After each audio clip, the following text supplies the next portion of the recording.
एक आदमी था, बेचारे को दिखाई नहीं देता था, भिखारी था, और लोग भंडारे में गए, खीर खाकर लौटे। उस अंधे ने कहा अब तुम हमें नहीं ले गए। वो लोग बोले तुम गए कहाँ थे, तुमको बहुत ढूंढा, तुम्हें ले जाते। तो क्या बताएं, भोजन तो यहाँ भी मिल गया, लेकिन तुम भंडारे में गए थे, क्या खा के आए? अंधे आदमी ने पूछा। वो लोग बोले और तो सब सामान था, खीर बहुत बढ़िया थी। अब अंधा आदमी बोला खीर कैसी होती है, अब समझाओ उसे। तो एक बोले उसमें क्या, हम समझा देते, सफेद सफेद होती है। तो बोला सफेद सफेद सफेद कैसा होता है? एक बोला जैसे बगुला। तो बोला बगुला कैसा होता है? तो उस एक आदमी ने अंधे का हाथ पकड़ा, अपना हाथ ऐसे टेढ़ा किया, बोले ऐसा होता है बगुला।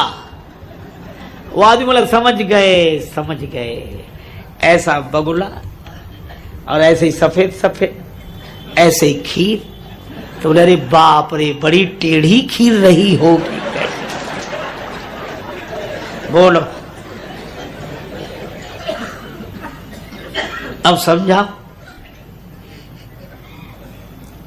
वो तो सोई जान ही जे देव जनाई, भगवान जिसे समझाते हैं वही समझ पाता है।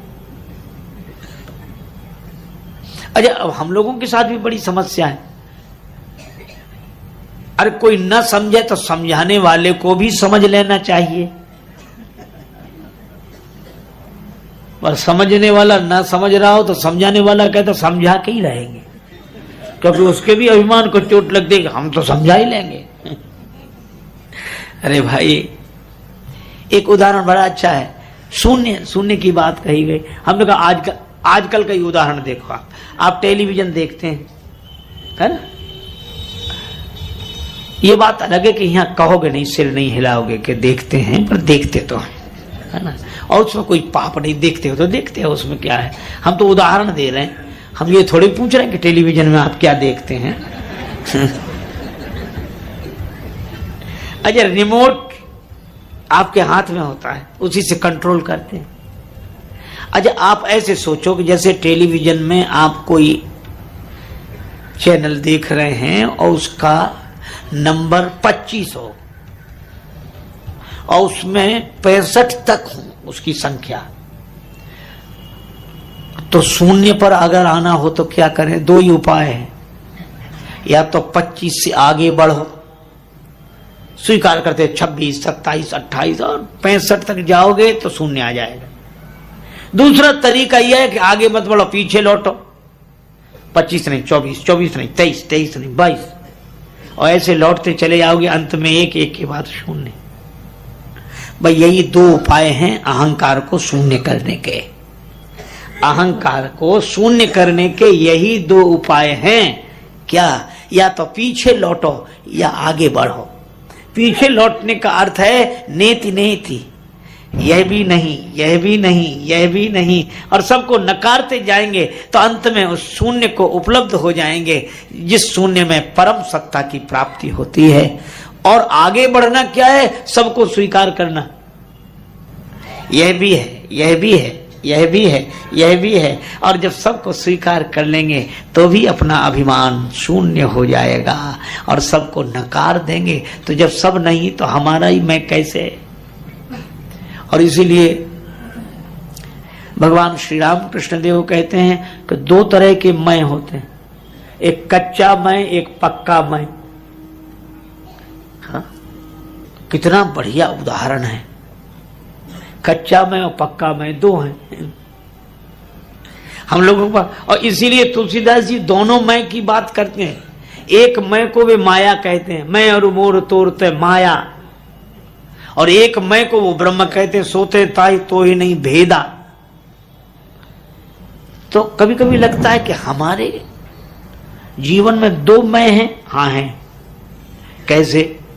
आप ऐसे सोचो कि जब आप सपना देखते हो तो आज तक किसी आदमी ने ऐसा सपना नहीं देखा होगा जिसमें उसने अपने को न देखा हो।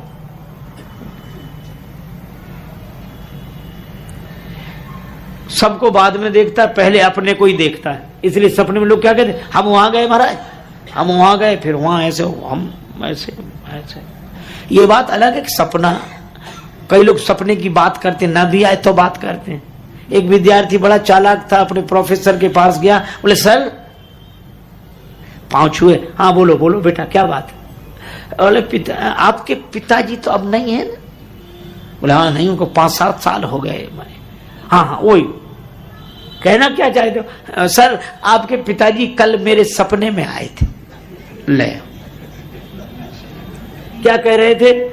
बोले तुम अपने प्रोफेसर के पास जाना, वो हमारा बेटा है, उससे कह देना कि तुम्हारे पिताजी ने कहा है कि इसे पास कर दो। पढ़े ना पढ़े, लिखे ना लिखे, पास कर दो इसे। अब आपके पिताजी की बात है, वो आगे आप समझे, हम तो सपने की बात कह रहे हैं। अध्यापक को लगा कि बड़ा चालाक है, ये धूर्त है, देखो इसने अपने को उत्तीर्ण कराने के लिए क्या योजना बनाई। प्रोफेसर बोला कल आना, दूसरे दिन सवेरे पहुंचे, बोले सुनो इधर आओ। हाँ सर। बोले तुम झूठ बहुत बोलते हो। बोले क्यों? बोले आज हमारे पिताजी हमारे सपने में आए थे।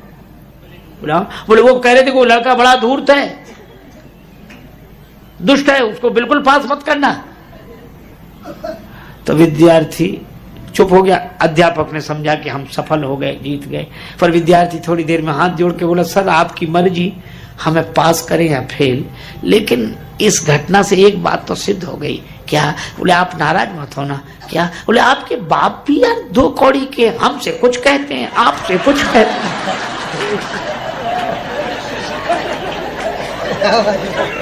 एक बात ही नहीं कहते। अब बोलो,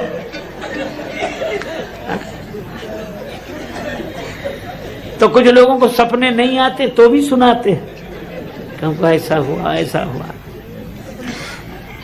लेकिन मैं हमसे कह रहा था कि सपने में हर व्यक्ति अपने को देखता है। तो एक तो आता जाता दिखता है कि हम वहां गए, उनसे मिले। तो एक मैं आपका वो है स्वप्न पुरुष, और एक आपका मैं वो है जो सपने को देख रहा है। सपने को देखने वाला और सपने में अपने को देखने वाला। तो अपने को जब हम देखते हैं तो देखते हैं कि हम खड़े हैं, और जबकि सपना देखते समय तो हम पड़े हैं। इसका अर्थ यह है कि यही 2 मैं हो गए, एक दिखने वाला मैं और एक देखने वाला मैं। तो ये जो दिखने वाला मैं है यही माया है, यह स्वप्न पुरुष ही, यही अहम ने एक आकार ग्रहण कर लिया। लेकिन इस अहंकार को जो देखने वाला है, जिस अहम का साक्षी है, वह स्वयं है, वही पक्का मैं है। कच्चा मैं यह स्वप्न पुरुष, और पक्का मैं उस स्वप्न को देखने वाला। इसलिए एक बड़े त्यागी तपस्वी वीतरागी वेदांती संत थे, वयोवृद्ध महात्मा थे। वे एक वाक्य में अपना संदेश देते थे। वो कहते थे कि देखो देखो, देखने वाले को देखो। अच्छा, अब लेकिन एक अजीब बात है, जब सपना देखते हैं तब दिखने वाला तो दिखता है और देखने वाला नहीं दिखता, समझ में ही नहीं आता। और जैसे ही सपना समाप्त होता है, वह स्वप्न समाप्त हुआ और सपने के हम मिटे तो देखने वाले प्रकट हो गए। बस इसी तरह जब हमारा अहम शून्य होता है तब स्वयं प्रकट हो जाता है। और अहम, अच्छा सपने में दिखने पर भी न वो कभी था, न है, न होगा, लेकिन न उसे झूठा कह सकते हैं न उसे सच कह सकते हैं। एक संत ने बड़ा अच्छा उदाहरण दिया, जैसे हल्दी और चूना, हा? दोनों मिला दो तो लाली प्रकट हो जाती, लाल। अब वो लालिमा न तो झूठी है न सच्ची है, उसमें लालिमा है ही नहीं। वो तो हल्दी चूना 2 के संयोग से ये तीसरा प्रकट हो गया, और वो प्रकट हो गया जो है नहीं। और दिख वैसे ही रहा है। इसी तरह जड़ और चैतन्य के संयोग से ये अहम तो प्रकट हो गया। स्वप्न पुरुष की तरह जब यह शून्य होता है तब स्वयं प्रकट होता है। यह ज्ञानी जनों की भाषा है, पर भक्त भी यही, जब भक्त का अहम शून्य हो जाता है तब परमात्मा प्रकट हो जाते हैं। हनुमान जी का अहम बिल्कुल शून्य हुआ। अस कह कपि गदगद भयउ भरे बिलोचन नीर, जब मौन हो गए और उस मौन की दशा में भगवान की वाणी प्रकट हो गई।